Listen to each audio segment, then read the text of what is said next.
Hi, I'm Justin Wood with Ursa Farmers Co-op Blues Hybrids. I'm here to talk about corn borer, stalk borer, and some Jap beetles and some diseases today. So first of all, we've got this corn plant here. It's got a stalk borer in it. This is towards the bottom of the plant, and you can tell because you kind of, when he bored it out, there's a bunch of that junk there that comes out with them. The actual stalk borer itself, corn borer, he's in there, bored himself out a hole.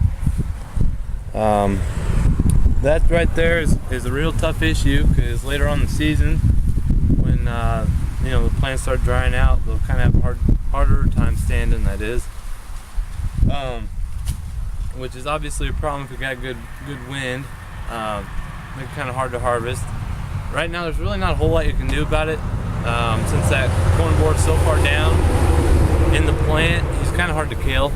So there's really not much you can do about that. So I guess the next thing is Japanese beetles.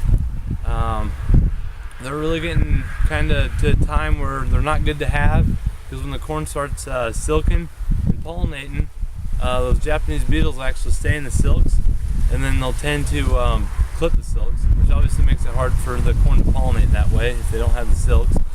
So that's something that we've been watching for, and close to this time of, a lot of people are putting on some fungicides and stuff like that.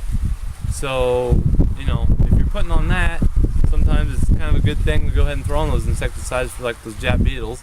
Go ahead and get rid of them and help your corn out to pollinate.